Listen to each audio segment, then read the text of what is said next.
আজকের রেসিপি মায়ের হাতের মাটন কষা। তাহলে চলুন বানাতে শুরু করি মাটন কষা। মাটন কষার জন্য এখানে আমি একটা কড়াইয়ের ওপর আগে কিছু আলু ভেজে রেখেছি। সেই আলু ভাজার তেলেই ফোড়ন হিসেবে শুকনো লঙ্কা, তেজপাতা, গোটা জিরে, গোটা গরম মশলা দিয়ে দিচ্ছি। ফোড়নের সুন্দর গন্ধ বেরিয়ে গেছে। এবার আগে থেকে কেটে রাখা ঝুরি ঝুরি পেঁয়াজ কুচোনো দিয়ে দেব। মাটন যেহেতু 1.5 কেজি আছে তাই এখানে 500 গ্রাম পেঁয়াজ দিলাম। এটাও ভালোভাবে ভেজে নেব পেঁয়াজটা। পেঁয়াজ একটু নরম হয়ে আসলেই, এই যে নরম হয়ে গেছে পেঁয়াজ আর কালারও চেঞ্জ হয়ে গেছে, দিয়ে দিচ্ছি আদা, রসুন, কাঁচা লঙ্কা বাটা।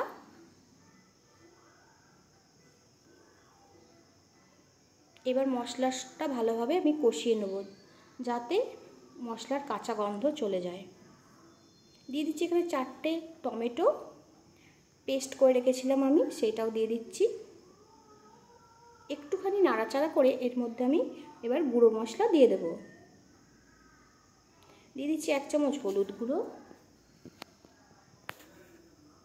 দিয়ে দিচ্ছি 1 চামচ জিরে গুঁড়ো, দিয়ে দিচ্ছি 1 চামচ ধনে গুঁড়ো, দিয়ে দিচ্ছি 1 চামচ লাল লঙ্কার গুঁড়ো, দিয়ে দিচ্ছি মিট মশলা 1 চামচ,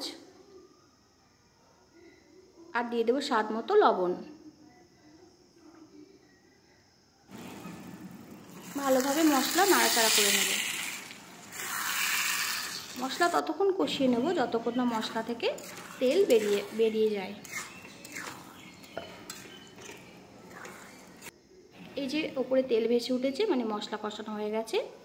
এদিকে আমি মাটনটা 2 ঘন্টার জন্য ম্যারিনেট করে রেখেছিলাম টক দই আর গোলমরিচ গুঁড়ো দিয়ে। সেই মাটনটাও এবার এই মশলার মধ্যে দিয়ে দেব। দিয়ে দিলাম। এবার মশলার সঙ্গে মাটনটা ভালোভাবে মিশিয়ে নেব আর মাটনটা কষিয়ে নেব।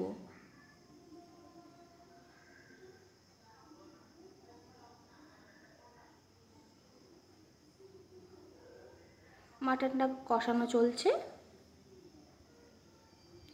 এই যে মাটন কষানো হয়ে গেছে, আর একবার নাড়াচাড়া করে নিচ্ছি। মাটনটা কষানো হয়ে গেছে, এবার এটা আমি প্রেসার কুকারে দিয়ে দেব। প্রেসার কুকারে দিয়ে 5খানা সিটি লাগে। এটা 5 লিটারের প্রেসার কুকার, তো এই মাটনটা দিয়ে দিলাম, দিয়ে 5টা সিটি দিয়ে দেবো।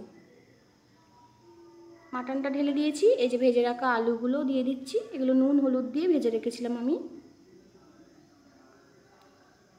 ওপর থেকে দিয়েছি 3টে গোটা রসুন, একটু গরম জল, ভালোভাবে মিশিয়ে নিচ্ছি। এবার ঢাকা দিয়ে 5টা সিটি দিয়ে দেবো। তার আগে এখানে আমি চিলেতে গোটা গরম মশলা বেটে নিয়েছি। মাটন প্রায় সেদ্ধ হয়েই গেছে। দিয়ে দিচ্ছি বেটে রাখা গরম মশলাটা,